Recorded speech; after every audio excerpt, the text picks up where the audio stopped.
வணக்கம். அன்பு, வீரம், அழகு, ஞானம் இது எல்லாத்தையும் ஒரே ஆள்கிட்ட பார்க்க முடியுமா? ஆனா அப்படி ஒரு கடவுள் தமிழ் மக்களோட மனசுல எப்பவுமே இருக்காரு. அவர்தான் முருகன். வாங்க, இந்த அற்புதமான கதைய கொஞ்சம் ஆழமா பார்க்கலாம். எப்படி ஒருத்தராலேயே அன்புக்கும் கடவுளா இருக்க முடியுது, அதே சமயம் போருக்கும் கடவுளா இருக்க முடியுது?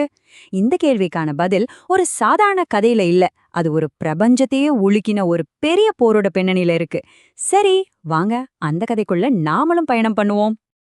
உங்களுக்கு தெரியுமா, முருகனுக்கு எத்தனையோ பெயர்கள் இருக்கு.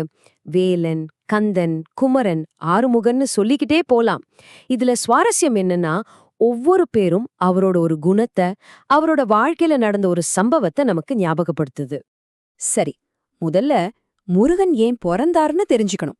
அவரோட பிறப்பு சும்மா நடக்கல. அது ஒரு பெரிய தேவைக்காக நடந்தது. அந்த தேவைக்கு காரணம் சூரபத்மன்னு ஒரு அசுரன். அவனால பிரபஞ்சத்துக்கே ஒரு பெரிய நெருக்கடி வந்துச்சு. இந்த சூரபத்மன் சிவபெருமான நோக்கி ரொம்ப கடுமையா தவம் செஞ்சு சாகாவரம் கேட்டான். சிவன் அது முடியாதுன்னு சொல்லிட்டார். அதனால இவர் ரொம்ப தந்திரமா ஒரு வரம் கேட்டான். என்னன்னா, பெண்ணோட வயித்துல பொறக்காத ஒருத்தர், ஆனா அவருக்கு அம்மா இருக்கணும், அப்படி ஒரு மகனால மட்டும்தான் எனக்கு சாவு வரணும்னு கேட்டான்.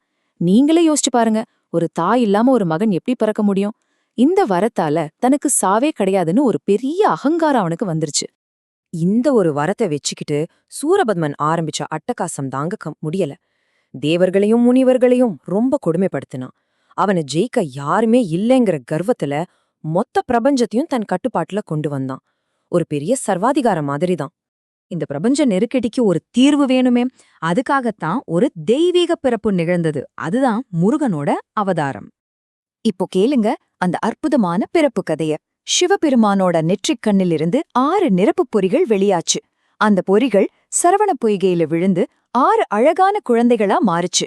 கார்த்திகை பெண்கள் அந்த 6 குழந்தைங்களையும் வளர்த்தாங்க. அப்போ அன்னை பார்வதி தேவி வந்து அந்த 6 குழந்தைங்களையும் ஒன்னா சேர்த்து அணைச்சுக்கிட்டாங்க. என்ன ஆச்சரியம்! 6 குழந்தைங்களும் 6 முகங்கள், 12 கைகள் கொண்ட ஒரே குழந்தையா 6 முகனா உருவானார். அதனாலதான் அவருக்கு ஸ்கந்தன்னு ஒரு பேரு. அதுக்கு ஒன்றாக சேர்ந்தவன் அர்த்தம். சூப்பரா இருக்குல்ல? முருகன் பிறந்ததுக்கு முக்கிய நோக்கமே அநீதியை அழிக்கிறதுதான். அந்த பெரிய போருக்காக அவருக்கு ஒரு தெய்வீக ஆயுதம் கொடுக்கப்பட்டது. அதுதான் நம்ம எல்லோரும் சொல்ற வேல். ஆனா அது சும்மா ஒரு ஆயுதம் மட்டும் கிடையாது. சூரபத்மனை ஜெயிக்கணும்னா சாதாரண சக்தி போதாது. அதனால அன்னை பராசக்தி தன்னோட மொத்த சக்தியும் ஒன்ன திரட்டி ஒரு சக்தி வாய்ந்த வேலா மாத்தி முருகன் கிட்ட கொடுத்தாங்க. அதனால அந்த வேல் வெறும் உலோகம் இல்ல, அது சக்தியோட நேரடி வடிவம். இங்கதான் விஷயம் இன்னும் ஆழமாகுது. வேல்ங்கிறது தீமைய அழிக்கிற ஒரு ஆயுதம் மட்டும் இல்ல, அது ஞானத்தோட வடிவம். வேலோட கூர்மையான முனை நம்ம புத்தியோட கூர்மையை குறிக்குது. அதோட அகலமான நடுப்பகுதி பரந்த அறிவையும், அதோட ஆழமான அடிப்பகுதி ஆழ்ந்த புரிதலையும் குறிக்குது.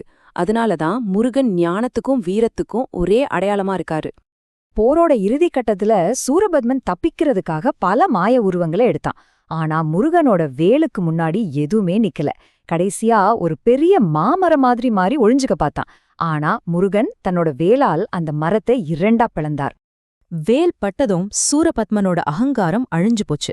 அவ தன் தப்ப உணர்ந்து சரணடைஞ்சான். கருணை உள்ளம் கொண்ட முருகன் அவனோட உடலை அழிக்காம அவனுக்குள்ள இருந்த அகங்கைய மட்டும் அழிச்சாரு. அந்த மாமரத்தோட ஒரு பாதிய மயிலாக்கி தனக்கு வாகனமாவும், இன்னொரு பாதிய சேவலாக்கி தன் கொடியிலையும் ஏத்துக்கிட்டார். அதாவது எதிரிய கூட மாத்தி தீமையாவும் நன்மையா மாத்துற குணம். இதுதான் முருகனோட சிறப்பு. முருகனோட கதை வெறும் புராணம் மட்டும் இல்ல, அது தமிழ்நாட்டோட நிலப்பரப்போட ரொம்ப ஆழமா பிணைஞ்சிருக்கு. அவர் குடியிருக்கிற 6 முக்கியமான இடங்களை தான் நாம 6 படை வீடுகள்னு சொல்றோம். இந்த 6 படை வீட்டுல ஒவ்வொரு இடமும் முருகனோட வாழ்க்கையோட ஒவ்வொரு பக்கத்தை நமக்கு காட்டுது. திருச்செந்தூர்ல அவர் சூரனை வதம் செஞ்ச வெற்றி தளபதி, பழனில ஞானம்தான் பெருசுன்னு சொல்ற துறவி குழந்தை, சுவாமிமலையில அப்பனுக்கே பாடம் சொன்ன பரமகுரு, திருப்பரங்குன்றத்திலையும் திருத்தணிலையும் தெய்வானை வள்ளிய கல்யாணம் செஞ்ச காதல் நாயகன். இந்த இடங்களெல்லாம் அவரோட கதைய தமிழ் மண்ணுல இன்னிக்கும் உயிர் போட வச்சிருக்கு. முருகனை வழிபடுறது வெறும் சடங்கு மட்டும் இல்ல, அது நம்ம மனச சுத்தம் செய்யறதுக்கான ஒரு வழியாவும் பார்க்கப்படுது.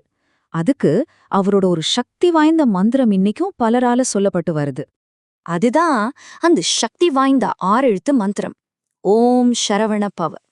இந்த 6 எழுத்துக்களும் வெறும் சத்தம் கிடையாது. ஒவ்வொரு எழுத்துக்கும் ஒரு பிரபஞ்ச சக்தி இருக்குன்னு நம்பப்படுது.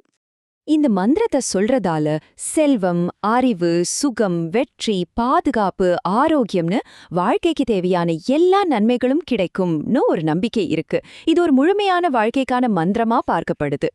கடைசியா ஒன்னு யோசிச்சு பாப்போம்.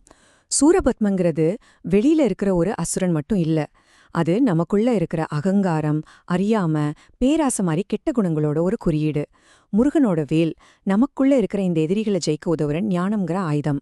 ஆக இந்த தெய்வீக கதை நம்மளோட சொந்த போராட்டங்கள்ல ஜெயிக்கிறதுக்கு ஒரு வழிகாட்டி.